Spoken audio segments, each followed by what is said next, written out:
Hello కుషికం names how are you all. ఈ రోజు నేను మీ ముందుకి periodic classification of elements and periodicity and the list of the periodic properties అనే వీడియో సిరీస్లో భాగంగా నెక్స్ట్ ప్రాపర్టీతో అయితే మేము ముందుకు వచ్చేసాను. ఈరోజు మనం డిస్కస్ చేయబోతున్న important, interesting and very very very very important property ఏంటి అంటే ఎలక్ట్రోనెగటివిటీ అనమాట. అండ్ ఈరోజు ఎలక్ట్రోనెగటివిటీతో పాటు ఎలక్ట్రోనెగటివిటీ అండ్ ఆ ఎలక్ట్రోనెగటివిటీని ఇన్ఫ్లుయెన్స్ చేసే ఫ్యాక్టర్స్ ఏంటి అనే దాని గురించి కూడా అయితే ఈరోజు మనం చూడబోతున్నాము. Without any further delay let us start our today's video. అయితే ఈరోజు ఈ వీడియో స్టార్ట్ చేయడానికంటే ముందు నేను మీకు ఇంతకు ముందు వీడియోలో అడిగిన క్వశ్చన్కి అయితే ఆన్సర్ చేయబోతున్నాను. ఇంతకు ముందు వీడియోలో నేను అడిగిన క్వశ్చన్ ఏంటి అంటే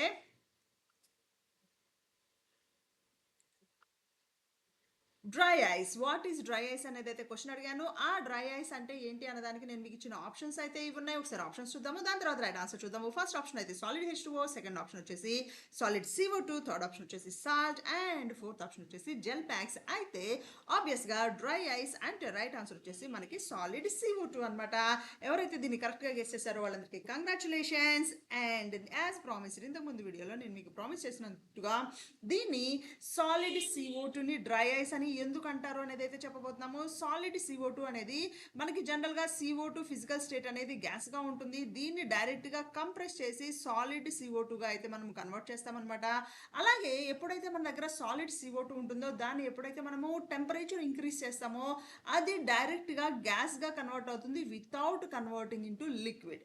సో లిక్విడ్గా అస్సలు కన్వర్ట్ అవ్వకుండా డైరెక్ట్గా సాలిడ్ నుంచి గ్యాస్గా కన్వర్ట్ అవటాన్ని మనం సబ్లిమేషన్ అంటాము. ఈ ప్రాసెస్లో అది కొంచెం కూడా లిక్విడ్గా కన్వర్ట్ అవ్వడం లేదు అంటే మొత్తము డ్రైగానే ప్రాసెస్ జరుగుతుంది కాబట్టి దీన్ని మనం డ్రై ఐస్ అంటాం అనమాట.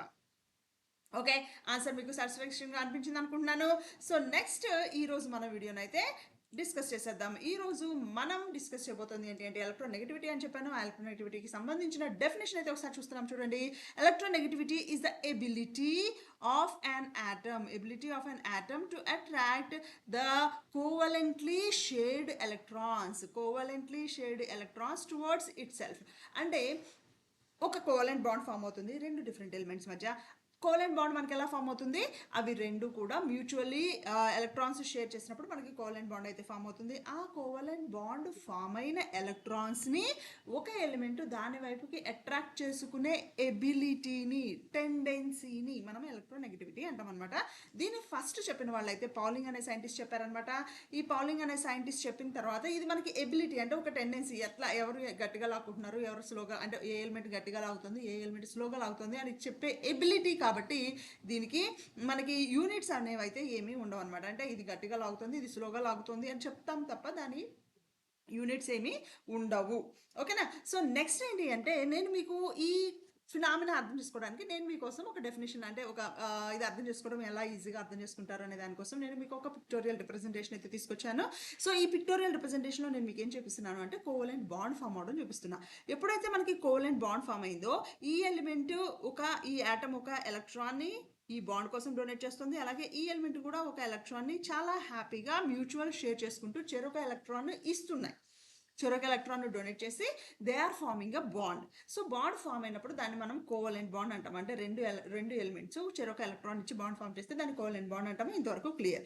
మరి ఎలక్ట్రాన్ నెగటివిటీ ఎప్పుడు వస్తుంది అంటే ఎప్పుడైతే ఇవి రెండు బాండ్ని బ్రేక్ చేయాలనుకుంటున్నాయో రెండు ఎలక్ట్రాన్స్, అంటే అది ఇచ్చిన ఒక ఎలక్ట్రాన్ పక్కన వాడు షేర్ చేసిన ఇంకొక ఎలక్ట్రాన్, రెండు ఎలక్ట్రాన్స్ ఒకళ్ళే కావాలి, ఒకటే ఎలిమెంట్ నాకు కావాలి అని ఎవరైతే తీసుకెళ్తున్నారో అప్పుడు ఎలక్ట్రాన్ నెగటివిటీ వస్తుంది అనమాట. ఓకేనా? సో రెండు ఎలక్ట్రాన్స్ కోసం ఎప్పుడైతే కొట్టుకుంటాయో, ఫర్ ఎగ్జాంపుల్ ఈ ఎలిమెంట్ అనేది ఈ రెండు ఎలక్ట్రాన్స్ తీసుకుని ఈ ఎలిమెంట్ వెళ్ళిపోయింది అనుకుంటే ఈ ఎలిమెంట్కి మనకి నెగిటివ్ ఛార్జ్ వస్తుంది. ఈ ఎలిమెంట్ ఎలక్ట్రాన్స్ దాని సొంత ఎలక్ట్రాన్ కూడా లూజ్ అయింది కాబట్టి దీనికి పాజిటివ్ ఛార్జ్ వస్తుంది అనమాట. సో ఏదైతే మనకి ఎలక్ట్రాన్స్ తీసుకుని వెళ్ళిపోయిందో దీన్ని మనము ఎలక్ట్రోనెగటివ్ అంటాము. అంటే element tendency of an atom to attract to gain the shared pair of electrons. Covalent బాండ్లో షేర్ అయిన ఎలక్ట్రాన్ పెయిర్ని దాని వైపుకు లాక్కుంటుంది కాబట్టి ఈ ఎలిమెంట్ని మనము ఎలక్ట్రో నెగటివ్ అనొచ్చు అనమాట. ఓకేనా? సో దీన్ని ఎలక్ట్రోనెగటివిటీ అంటాము. సో నెక్స్ట్ ఏంటి అంటే నేను మీకు మళ్ళీ ఇంకొకసారి చెప్పబోతున్నాను. ఇదేంటి అంటే పౌలింగ్ స్కేల్. ఈ పౌలింగ్ స్కేల్ ప్రకారం మనకి ఎలక్ట్రోనెగటివిటీకి యూనిట్స్ అనేవి ఏమీ లేవు. ఎందుకంటే ఇది only ability or tendency of an element to attract the bonded pair. Bonded pair of electrons ని దాని వైపు లాక్కునే టెండెన్సీ మాత్రమే ఉంది కాబట్టి దీనికి యూనిట్స్ అనేవి ఏమి చెప్పము అని చెప్తున్నాం అనమాట. నెక్స్ట్ ఏంటి అంటే ఈ పౌలింగ్ అనే ఆయన మనకి ఎప్పుడైతే ఈ ఎలక్ట్రాన్ నెగటివిటీని డిఫైన్ చేశాడో పీరియాడిక్ టేబుల్లో ఉన్న అన్ని ఎలిమెంట్స్ కి జనరల్ గా ఎలా ఉంటుంది ఏంటి ఎలక్ట్రాన్ నెగటివిటీ ఎలా ఉంటుంది ఏంటి అనేది అయితే అతను క్లియర్ గా ఇచ్చే ప్రాసెస్ అంతా చెప్పాడనమాట. సో దాంతో పాటు ఏమైంది అంటే ఈ ప్రాసెస్ తో పాటు అతను చెప్పిన దానిలో కొన్ని ఎలిమెంట్స్ కి హైయెస్ట్ ఎలక్ట్రోనెగటివిటీ అయితే చెప్పాడు, నెక్స్ట్ వాటికి ఎలక్ట్రో పాజిటివిటీ చెప్పాడు. సో మనకి తెలిసిన ఇన్ఫర్మేషన్ ప్రకారం మనకి తెలిసినంత వరకు highest electronegativity in the element, ఈ ఎలిమెంట్ పీరియాడిక్ టేబుల్లో ఉన్న అన్ని ఎలిమెంట్స్ కి సంబంధించిన ఎలక్ట్రోనెగటివిటీ కంటే హైయెస్ట్ ఎలక్ట్రోనెగటివిటీ ఉన్నది మనకి ఫ్లోరిన్ అనమాట. Fluorine has the electronegativity of 4.0. Periodic టేబుల్లో అన్ని ఎలిమెంట్స్ కంటే హైయెస్ట్ ఎలక్ట్రోనెగటివిటీ మనకి ఫ్లోరిన్ ఉంటుంది. తర్వాత ఎలిమెంట్స్ ఏంటి ఉంటాయి అంటే మనకి జనరల్గా ఫ్లోరిన్ అనేది హైయెస్ట్ అని చెప్తాము. దాని తర్వాత మనకి ఆక్సిజన్ ఉంటుంది, దాని తర్వాత నైట్రోజన్ ఉంటుంది, దానికి అప్రాక్సిమేట్లీ ఈక్వల్గా క్లోరిన్ ఉంటుంది మనకి. సో ఇవి మనకి పీరియాడిక్ టేబుల్లో అన్నింటికంటే హైయెస్ట్ ఎలక్ట్రోనెగటివ్ ఎలిమెంట్స్, వాటి ట్రెండ్ అనమాట. అయితే కొన్ని ఎలిమెంట్స్కి అప్రాక్సిమేట్గా ఈక్వల్ ఉన్న ఎలక్ట్రోనెగటివిటీ ఉంటుంది. అదేంటి అంటే ఇవన్నీ అప్రాక్సిమేట్లీ అనమాట, అంటే పౌలింగ్ స్కేల్ ప్రకారం అప్రాక్సిమేట్గా ఈక్వల్ ఉన్నాయని చెప్తాము. సో ఆ ఎలిమెంట్స్ ఏవేంటి అంటే కొన్ని సెట్ ఆఫ్ ఎలిమెంట్స్ మాత్రం నేను ముందుకు తీసుకొచ్చాను. ఈ ఎలిమెంట్స్ ఏంటి అంటే నైట్రోజన్ అండ్ క్లోరిన్, ఈ రెండింటికి అప్రాక్సిమేట్గా ఎలక్ట్రోనెగటివిటీ అనేది 3.0 ఉంటుంది. అలాగే కార్బన్, సల్ఫర్, అయోడిన్ వీటికి మాత్రము ఎలక్ట్రోనెగటివిటీ 2.5 ఉంటుంది. పి అండ్ హెచ్ ఈ రెండింటికి 2.1 ఉంటుంది. బెరీలియం, అల్యూమినియం 1.5 ఉంటుంది. సీజియం అండ్ ఫ్రాన్షియం 0.7 ఉంటుంది. జనరల్గా పీరియాడిక్ టేబుల్లో చాలా తక్కువ ఎలక్ట్రోనెగటివిటీ ఉన్న ఎలిమెంట్స్ అంటే మనం సీజియం అండ్ ఫ్రాన్షియం అని అయితే చెప్తామన్నమాట. ఓకేనా. సో నెక్స్ట్ మనం ఏం చూడబోతున్నాము అంటే ఫ్యాక్టర్స్ ఎఫెక్టింగ్ ఎలక్ట్రోనెగటివిటీ. సో ఇప్పుడు ఎలక్ట్రోనెగటివిటీ అంటే ఏం చెప్తున్నాము, tendency of an element to attract the bonded pair of electrons. Bonded pair of electrons దాని వైపుకి లాక్కునే టెండెన్సీని మనము ఎలక్ట్రోనెగటివిటీ అన్నాం కదా. సో ఇప్పుడు మనం డిస్కస్ చేయబోతుంది ఏంటంటే ఫ్యాక్టర్స్ అంటే ఏమేమి డిస్కస్ చేస్తాయి, ఏమేమి డిసైడ్ చేస్తాయి ఎలక్ట్రోనెగటివిటీ ఏంటి అనేది, అంటే ఎలా ఉంటుంది, ఎంత ఉంటుంది, తక్కువ ఉంటుందా, ఎక్కువ ఉంటుందా అనేది ఇన్ఫ్లుయెన్స్ చేసే ఫ్యాక్టర్స్లో ఫస్ట్ ఫ్యాక్టర్ వచ్చేసి అటామిక్ సైజ్ అనమాట. Electronegativity is inversely proportional to atomic size. ఇది ఎలా ఉంటుంది అంటే ఫర్ ఎగ్జాంపుల్ నేను మీకు అర్థమవడం కోసం తీసుకుంటున్నాను. ఒక ఎలిమెంట్ ఉంది స్మాల్ సైజులో ఉన్న ఎలిమెంట్, ఇంకొక ఎలిమెంట్ లార్జ్ సైజులో ఉన్న ఎలిమెంట్ ఉంది. ఇవి రెండు కోవలెంట్ బాండ్లో పార్టిసిపేట్ చేశాయి అనుకుందాం. ఇవి రెండు న్యూక్లియై. అలాగే ఎప్పుడైతే ఇవి రెండు బాండ్ పార్టిసిపేట్ చేశాయో కోవలెంట్ బాండ్, ఇది ఒక ఎలక్ట్రాన్ ఇది ఒక ఎలక్ట్రాన్ షేర్ చేసుకున్నాయి. సో ఎప్పుడైతే ఈ బాండ్ అనేది బ్రేక్ అవుతుందో ఏ న్యూక్లియస్ దగ్గరగా ఉంటే ఈ రెండు ఎలక్ట్రాన్స్ దాని వైపుకి వెళ్ళిపోతాయి. సో ఈ రెండు న్యూక్లియస్లో ఏ న్యూక్లియస్ దగ్గరగా ఉంది, ఆబ్వియస్గా స్మాల్ న్యూక్లియస్ దగ్గరగా ఉంది కాబట్టి మనకి స్మాలర్ సైజు ఉన్న యాటమ్ ఏదైతే ఉందో ఆ స్మాలర్ సైజు ఉన్న యాటమ్ ఈ పెయిర్ ఆఫ్ ఎలక్ట్రాన్స్ తీసుకుంటుంది. అంటే ఒక లార్జ్ యాటమ్ ఒక స్మాల్ యాటమ్ ఉన్నప్పుడు స్మాల్ యాటమ్కి హయ్యర్ ఎలక్ట్రోనెగటివిటీ ఉంది, అంటే electronegativity will be more for the smaller atomic size. So అవి రెండు ఇన్వర్స్లీ ప్రపోర్షనల్ అని మనం చెప్పచ్చు. అలాగే నెక్స్ట్ ఫ్యాక్టర్ కనుక మనం చూస్తే effective nuclear charge. Effective nuclear charge అంటే న్యూక్లియస్ నుంచి దానికి ఉన్న ఫర్ ఎగ్జాంపుల్ ఇది న్యూక్లియస్ అనుకుంటే మనకి అవుటర్ మోస్ట్ షెల్లో ఉన్న ఎలక్ట్రాన్స్ని ఈ న్యూక్లియస్ ఎంత గట్టిగా పట్టుకుంటుంది, ఈ న్యూక్లియస్ నుంచి అవుటర్ మోస్ట్ ఎలక్ట్రాన్స్ వైపుకి ఎంత ఎఫెక్టివ్గా న్యూక్లియర్ ఛార్జ్ అనేది ఉంది, అట్రాక్ట్ అవుతుంది అనేది అయితే మనం ఎఫెక్టివ్ న్యూక్లియర్ ఛార్జ్ అంటాము. ఎప్పుడైతే ఎఫెక్టివ్ న్యూక్లియర్ ఛార్జ్ ఎక్కువ ఉంటుందో ఎలక్ట్రోనెగటివిటీ కూడా ఎక్కువ ఉంటుంది. ఎందుకు ఎక్కువ ఉంటుంది, బయట నుంచి వస్తున్న ఎలక్ట్రాన్స్ దీని సొంత ఎలక్ట్రాన్ని ఇది గట్టిగా పుష్ చేస్తుంది. దీంతో పాటు బాండింగ్ లో పార్టిసిపేట్ అయి ఉన్న ఎక్స్ట్రా ఎలక్ట్రాన్ని కూడా ఇది దాని వైపుకి లాక్కోవడానికి ఎక్కువ టెండెన్సీ చూపిస్తూ ఉంటుంది అనమాట. సో ఎప్పుడైతే ఎఫెక్టివ్ న్యూక్లియర్ ఛార్జ్ ఎక్కువ ఉంటుందో ఎలక్ట్రోనెగటివిటీ కూడా మనకు ఎక్కువ ఉంటుంది. అంటే electronegativity is directly proportional to effective nuclear charge, Z effective అని చెప్తాం. ఓకేనా. సో నెక్స్ట్ ఏంటి అంటే మనం ఈ ఎలక్ట్రోనెగటివిటీ అనేది జనరల్గా బాండెడ్ యాటమ్స్లో, అంటే ఒక యాటమ్ ఆల్రెడీ బాండ్లో పార్టిసిపేట్ అయి ఉన్నప్పుడు దాని టెండెన్సీ ఎలా ఉంటుంది, దాని క్యారెక్టరిస్టిక్ ఎలా ఉంటుంది అని చెప్తున్నాము. సో ఎప్పుడైతే దాని బాండింగ్ క్యారెక్టర్ గురించి చెప్తామో మనం హైబ్రిడైజేషన్ గురించి కంపల్సరీగా చెప్పుకోవాలి. సో ఈ హైబ్రిడైజేషన్ అనేది మనకి డిఫరెంట్ టైప్స్ ఆఫ్ హైబ్రిడైజేషన్స్ ఉన్నాయి. ఈ హైబ్రిడైజేషన్స్లో ఈ ఎలక్ట్రోనెగటివిటీని డిసైడ్ చేసే ఫ్యాక్టర్ ఏంటి అంటే పర్సంటేజ్ ఆఫ్ ఎస్ క్యారెక్టర్ అనమాట. ఈ పర్సంటేజ్ ఆఫ్ ఎస్ క్యారెక్టర్ నేను మీ ముందుకి 3 ఎగ్జాంపుల్స్ అయితే తీసుకొచ్చాను. ఈ 3 ఎగ్జాంపుల్స్లో ఎస్ క్యారెక్టర్ ఎంత ఉంది, అలాగే వాటి ఎలక్ట్రోనెగటివిటీ ఎట్లా ఉంటుంది అనేది ఒక చార్ట్ లాగా మీకు ముందుకైతే ఒక టేబుల్ ఫామ్ లాగా అయితే తీసుకొచ్చాను. ఇక్కడ చూడండి, ఎస్ క్యారెక్టర్ 50% ఉన్న హైబ్రిడైజేషన్ మనకి ఎస్పీ హైబ్రిడైజేషన్, అంటే ఒక ఎస్ ఆర్బిటాలు ఒక పి ఆర్బిటాలు హైబ్రిడ్ అయ్యి 2 ఎస్పీ హైబ్రిడ్ ఆర్బిటాల్స్ ఫామ్ అవుతాయి. అక్కడ ఎస్ క్యారెక్టర్ నాకు 50% ఉంటుంది. అలాగే 33% ఎస్ క్యారెక్టర్ ఉన్నది నాకు sp2 హైబ్రిడైజేషన్ అనమాట. అలాగే 25% ఎస్ క్యారెక్టర్ ఉన్నది నాకు sp3 హైబ్రిడైజేషన్. సో ఇక్కడ ఎలక్ట్రోనెగటివిటీ చూడండి 50% ఎస్ క్యారెక్టర్ ఉన్నప్పుడు ఎలక్ట్రోనెగటివిటీ 2.35 అయింది. అలాగే sp2 హైబ్రిడైజేషన్లో 33% ఎస్ క్యారెక్టర్ ఉన్నప్పుడు 2.75 అయింది. అంటే ఇక్కడ పర్సంటేజ్ ఎస్ క్యారెక్టర్ తగ్గగానే ఎలక్ట్రోనెగటివిటీ కూడా తగ్గింది. అలాగే sp3 హైబ్రిడైజేషన్లో 25% ఎస్ క్యారెక్టర్ ఉన్నప్పుడు ఎలక్ట్రోనెగటివిటీ వచ్చేసి నాకు ఓన్లీ 2.5 ఉంది. సో దీన్ని బట్టి మనకి ఎప్పుడైతే రెండు ఎలిమెంట్స్ రెండు డిఫరెంట్ ఆటమ్స్ బాండింగ్లో పార్టిసిపేట్ చేశాయో, ఒకవేళ వాటిల్లో కనుక హైబ్రిడైజేషన్ డిఫరెన్స్ కనుక ఉంటే దాన్ని బట్టి హైబ్రిడైజేషన్ని బట్టి మనం ఎలక్ట్రోనెగటివిటీ ఏ ఎలిమెంట్కి ఎక్కువ ఉంది ఏ ఎలిమెంట్కి తక్కువ ఉంది అని కూడా మనము చెప్పొచ్చు అనమాట. సో నెక్స్ట్ ఫ్యాక్టర్ వచ్చేసి ఆక్సిడేషన్ స్టేట్. ఈ ఆక్సిడేషన్ స్టేట్ అనేది మనకి positive oxidation state of the element ఉండొచ్చు, negative oxidation state of the element గురించి కూడా మనం చెప్తామన్నమాట. ఎప్పుడైతే ఎలిమెంట్కి పాజిటివ్ ఆక్సిడేషన్ స్టేట్ ఉంటుందో అది ఎలక్ట్రోనెగటివిటీకి డైరెక్ట్లీ ప్రపోర్షనల్గా ఉంటుంది. అలాగే నెగిటివ్ ఆక్సిడేషన్ స్టేట్ అనేది ఇన్వర్స్లీ ప్రపోర్షనల్గా ఉంటుంది అనమాట. అంటే నేను మీకు అర్థం కావడం కోసం ఒక ఎగ్జాంపుల్ అయితే తీసుకున్నాను చూడండి. సో Mn2 + Mn4 + Mn7 కనుక తీసుకుంటే ఇక్కడ మనము అటామిక్ సైజు రిఫరెన్స్గా తీసుకుని చెప్పొచ్చు, అలాగే ఎఫెక్టివ్ న్యూక్లియర్ ఛార్జ్ని కూడా మనం రిఫరెన్స్గా తీసుకుని చెప్పొచ్చు. సో ఆ రెండింటి వల్ల పాజిటివ్ ఆక్సిడేషన్ స్టేట్ ఇంక్రీజ్ అయ్యే కొద్దికి ఎలక్ట్రోనెగటివిటీ అనేది ఇంక్రీజ్ అవుతుంది. అదే సిమిలర్ ఎగ్జాంపుల్ నేను ఐరన్ 2 + ఐరన్ 3 కన్సిడర్ చేసినా కూడా సేమ్ లాజిక్ అనేది అయితే నాకు అప్లై అవుతుంది. సో దీన్ని నేను వర్డ్స్లో చెప్పాలి అంటే పాజిటివ్ ఛార్జ్ ఎప్పుడైతే ఎక్కువ ఉంటుందో మోర్ ఎలక్ట్రోనెగటివిటీ ఉంటుంది, నెగిటివ్ ఛార్జ్ ఎప్పుడైతే ఎక్కువ ఉంటుందో లెస్ ఎలక్ట్రోనెగటివిటీ అయితే ఉంటుంది. సో ఈ నెగిటివ్ ఛార్జ్ కోసం నేను మీకు ఇంకొక ఎగ్జాంపుల్ తీసుకొచ్చాను. అదేంటి అంటే O2- అండ్ O-. ఈ రెండింటిని కూడా మనము కన్సిడర్ చేసినప్పుడు నెగిటివ్ ఛార్జ్ ఎప్పుడైతే ఎక్కువ ఉందో ఆ నెగిటివ్ ఛార్జ్ ఎక్కువ ఉన్నప్పుడు మనకి ఎలక్ట్రోనెగటివిటీ అనేది తగ్గుతుంది అనమాట. అంటే O2- కి అన్నిటికంటే చాలా తక్కువ ఎలక్ట్రోనెగటివిటీ ఉంది. సో దాన్ని బట్టి మనము దానికి ఎలక్ట్రోనెగటివిటీ తక్కువ ఉంది అని చెప్తాము. ఓకేనా. సో నెక్స్ట్ మనం చెప్పేది ఏంటంటే కొన్ని ఇంపార్టెంట్ పాయింట్స్ అయితే మనం గుర్తుపెట్టుకోవాలన్నమాట. ఇంపార్టెంట్ పాయింట్స్ ఏంటి అంటే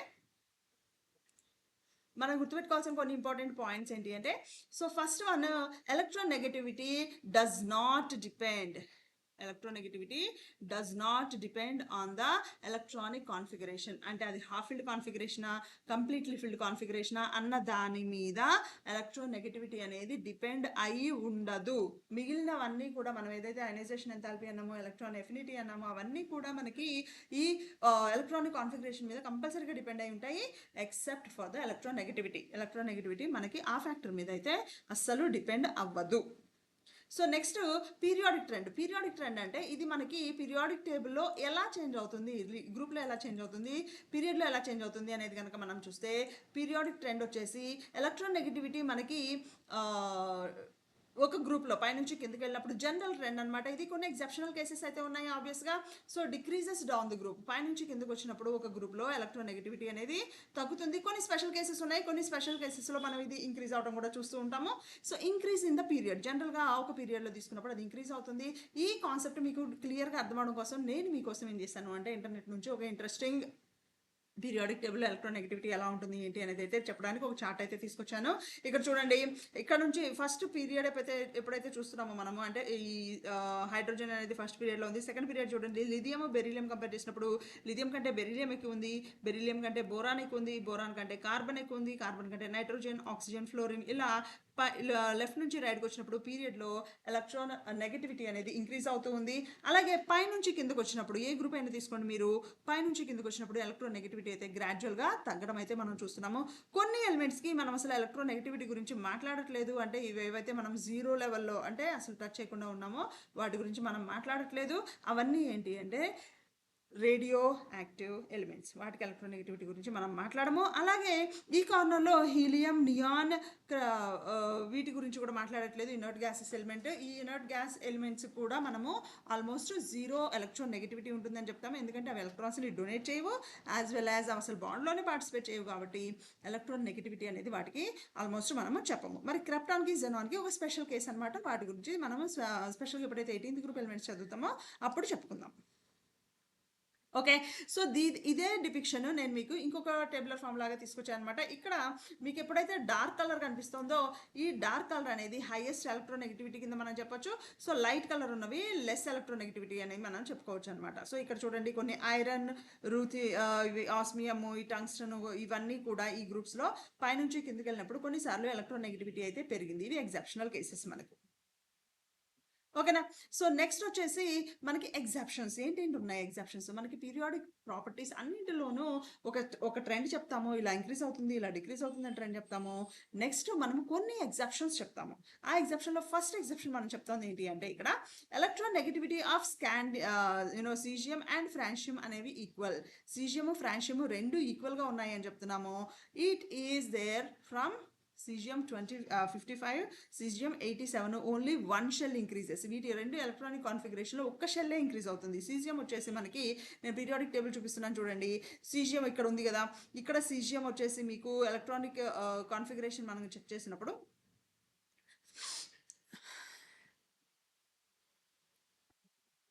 ఎప్పుడైతే సీజియం చెప్తున్నామో దాని కింద ఫ్రాన్షియం ఉంది.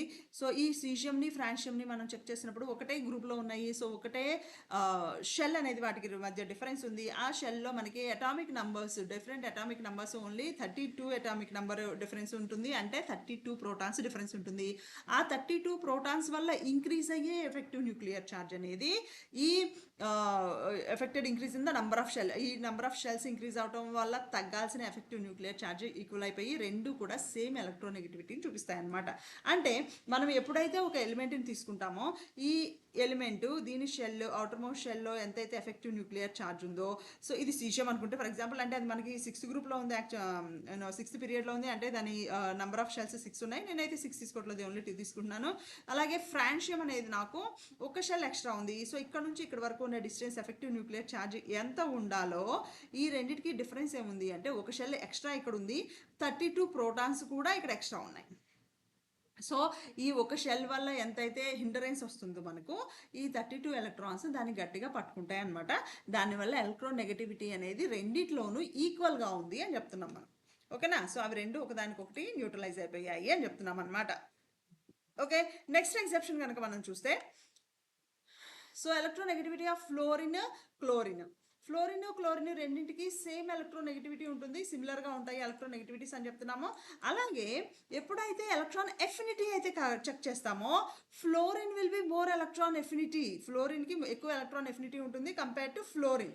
ఎందుకు ఉంటుంది అంటే డ్యూ టు ఇట్స్ సైజ్ అనమాట. అంటే ఫ్లోరిన్ సైజు చెక్ చేసినప్పుడు ఫ్లోరిన్కి స్మాల్ సైజ్ ఉంటుంది మనకు, అలాగే క్లోరిన్కి లార్జ్ సైజ్ ఉంటుంది.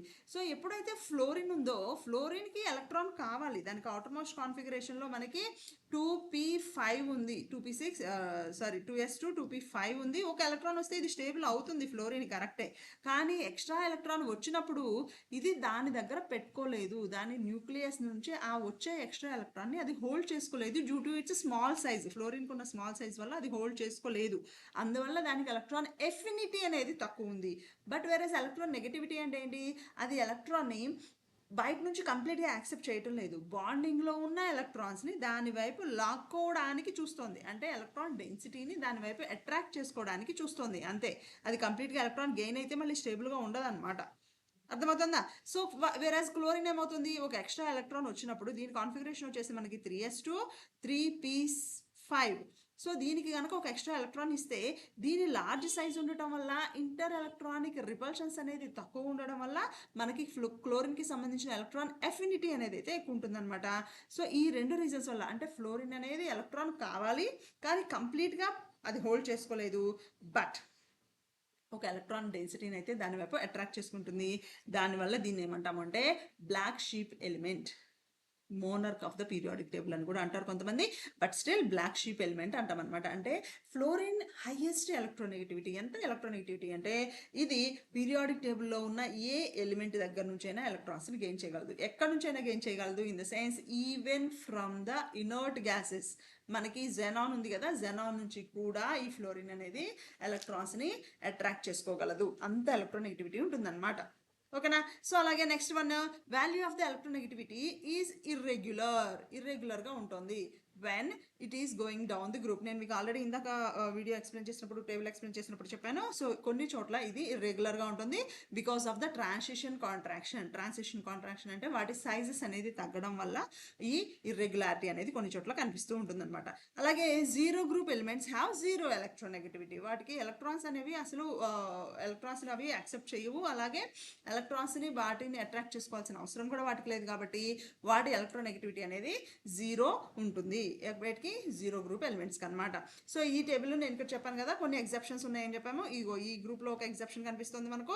సో నెక్స్ట్ గ్రూప్లో కూడా ఒక ఎగ్జెప్షన్ అయితే మనకు కనిపిస్తుంది అనమాట. సో దీన్ని బట్టి మనము ఈ ఎగ్జెప్షన్స్ని మనము మేనేజ్ చేయొచ్చు. సో క్రోమియం ఉంది ఇక్కడ, అలాగే ఇక్కడ కూడా మనకి పైనుంచి కిందకు వచ్చినప్పుడు ఎలక్ట్రోనెగటివిటీ అనేది పెరిగింది. కోబాల్ట్, రోడియం, ఇరిడియం చూసినప్పుడు చూడండి కొంచెం ఎలక్ట్రోనెగటివిటీ అయితే పెరిగింది. నికెల్, ప్లాటినం, పెల్లాడియం చూసినప్పుడు కూడా ఎలక్ట్రోనెగటివిటీ పెరుగుతుంది. సో ఇలాంటివి కొన్ని ఎగ్జెప్షనల్ కేసెస్ అయితే ఉన్నాయన్నమాట మనకు. ఓకేనా. సో నెక్స్ట్ ఇంకా కొన్ని ఎగ్జాప్షన్స్ ఏమున్నాయంటే నేను మళ్ళీ చెప్తున్నాను. Zero group elements has zero electronegativity. అలాగే third A and second B group elements electronegativity will be increase down that group due to lanthanoid contraction. Lanthanoid contraction వల్ల వాటి సైజ్ అనేది తగ్గుతుంది అనమాట. సో ఈ రోజు వీడియో అయితే కాన్సెప్ట్ ఇంతవరకే. ఫ్యాక్టర్స్ అఫెక్టింగ్ ద ఎలక్ట్రోనెగటివిటీ చూసుకున్నాము, ఎలక్ట్రోనెగటివిటీ డెఫినేషన్ చూసుకున్నాము. ఈ రోజు నేను మిమ్మల్ని అడగబోతున్న క్వశ్చన్ అయితే correct order of electronegativity of the 4 elements. నేను 4 ఎలిమెంట్స్ అయితే తీసుకొచ్చాను. Nitrogen, phosphorus, carbon and silica. ఈ 4 కూడా 2 డిఫరెంట్ గ్రూప్స్కి 2 డిఫరెంట్ పీరియడ్స్కి సంబంధించిన ఎలిమెంట్స్. అంటే నైట్రోజన్, ఫాస్ఫరస్ ఒకటే గ్రూప్కి సంబంధించినవి, కార్బన్, సిలికా ఒకటే గ్రూప్కి సంబంధించినవి. నైట్రోజన్, కార్బన్ ఒక పీరియడ్లోవి, P and S I belong to 1 period. So ఇవి 4 కూడా పీరియాడిక్ టేబుల్ కనుక చూస్తే ఒక స్క్వేర్ లాగా అరేంజ్ అయి ఉంటాయి. అయితే వీటి ఎలక్ట్రోనెగటివిటీ ఆర్డర్ ఏంటి అనేది అడుగుతున్నాను. నేను పర్టికులర్గా ఇంక్రీజింగ్ ఆర్డర్ అని అడగలేదు, డిక్రీజింగ్ ఆర్డర్ అని అడగలేదు. నాకు ఆప్షన్స్లో 2 రకాల ఆప్షన్స్ అయితే నేను ఇస్తున్నాను. సో మీరు రైట్ ఆన్సర్ని నాకు కామెంట్స్ రూపంలో మెన్షన్ చేయండి. ఓకే, నేను మీకు ఇస్తున్న ఆప్షన్స్ అయితే NPCSI increasing order, NCSIP decreasing order, next N = P, C = SI, N = P అనేది గ్రేటర్ దాన్ C = SI అని అయితే ఒక ఆప్షన్ ఇచ్చాను. 4th ఆప్షన్ వచ్చేసి NCPSI. ఓకేనా. సో ఈ 4 ఆప్షన్స్లో వాటి ఎలక్ట్రోనెగటివిటీ కరెక్ట్ ఆర్డర్ ఏదైతే అనుకుంటున్నారో అది మీరు నాకు కామెంట్ రూపంలో తెలియచేయండి. సో ఇప్పటివరకు మీరు ఈ వీడియో కనుక చూశారు అంటే, మీరు ఖుషీకమ్ని ఫస్ట్ టైం చూస్తున్నారు అంటే, ఈ వీడియో మీకు నచ్చింది, ఇన్ఫర్మేటివ్ అనిపించింది అంటే తప్పకుండా లైక్ చేయండి. అలాగే ఎవరైతే కెమిస్ట్రీ ఆస్పిరెంట్స్ ఉన్నారో, కెమిస్ట్రీ నేర్చుకోవాలనుకుంటున్నారో, వాళ్ళ కెమిస్ట్రీలో చాలా డౌట్స్ ఉన్నాయో వాళ్ళందరికీ మన వీడియో షేర్ చేయండి. అలాగే ఫస్ట్ టైం మన వీడియో చూస్తూ ఉంటే ఇంకా సబ్స్క్రైబ్ చేసుకోలేదు అంటే don't forget to subscribe. And latest updates ఏవైతే ఉన్నాయో ఆ అప్డేట్స్ అన్నీ పొందడానికి don't forget to hit the bell icon. మీకు కెమిస్ట్రీలో ఏ స్పెసిఫిక్ డౌట్ ఉన్నా దాన్ని క్లారిఫై చేసుకోవాలి అనుకుంటే తప్పకుండా నాకైతే మెసేజ్ రూపంలో తెలియజేస్తే నేను మీకోసం ఒక డీటెయిల్డ్ వీడియో చేసి ఇక్కడ అప్లోడ్ చేస్తాను. Okay, see you with another informative video. Until then, bye.